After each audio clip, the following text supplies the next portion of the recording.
और Iran Israel की इस जंग में भारत की सबसे बड़ी चिंता ईरान में फंसे भारतीयों की सुरक्षा है। और ईरान में इस वक्त 10,000 से ज्यादा भारतीय मौजूद हैं। इनमें से तो करीब 1500 स्टूडेंट्स हैं और सरकार सबसे पहले स्टूडेंट्स को रेस्क्यू कर रही है।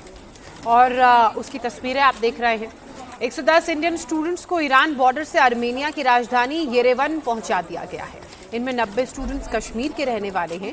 ये सभी ईरान की उर्मिया मेडिकल यूनिवर्सिटी में पढ़ रहे थे। इन्हें आज दिल्ली लाया जाएगा और ऐसे ही करके एक एक करके वहां फंसे अन्य भारतीयों की भी सुरक्षित वापसी सुनिश्चित की जाएगी।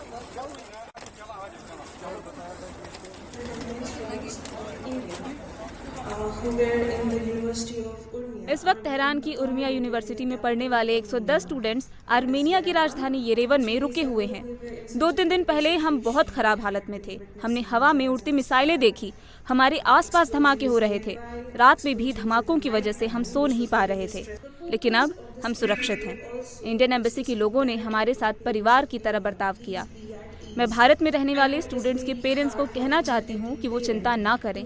हालांकि ईरान में जो कुछ हो रहा है उससे उनकी चिंता जायज़ है, लेकिन भारत सरकार और इंडियन एम्बेसी भारतीयों को सुरक्षित रखने के लिए बहुत अच्छा काम कर रही है। Each and every student will be safe and sound, God willing. हालांकि विदेश मंत्रालय ने तेहरान में मौजूद भारतीयों को सलाह दी है कि वो जल्दी से जल्दी तेहरान छोड़कर आसपास के सुरक्षित इलाकों में चले जाएं और मदद के लिए तेहरान में मौजूद इंडियन हाई कमीशन से संपर्क करें। और विदेश मंत्रालय में एक कंट्रोल रूम भी बनाया गया है जो 24 घंटे काम कर रहा है।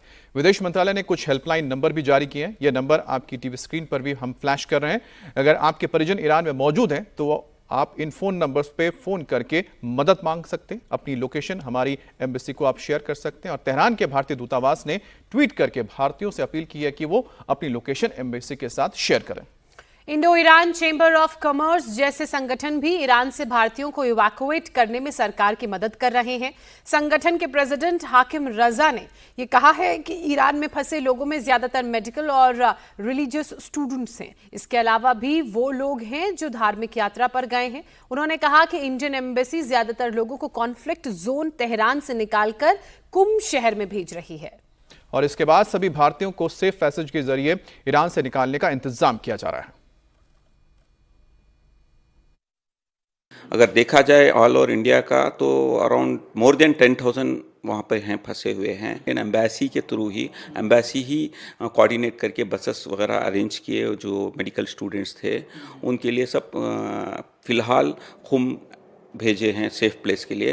एयर तो बंद है तो लैंड बॉर्डर्स में से भेजेंगे। चाबहार, बंदर अब्बास या कीश उस साइड पे हैं, वो बंदर अब्बास से समंदर के जरिए भी भेज सकते हैं। तबरीज़ उधर साइड पे उर्मी, वहाँ पे भी थोड़े स्टूडेंट्स हैं, इंडियन स्टूडेंट्स हैं। वहाँ पे आर्मेनिया या अज़रबैजान या तुर्की वहाँ के जगह भेज सकते हैं। इराक़ भी है बॉर्डर नज़दीक में।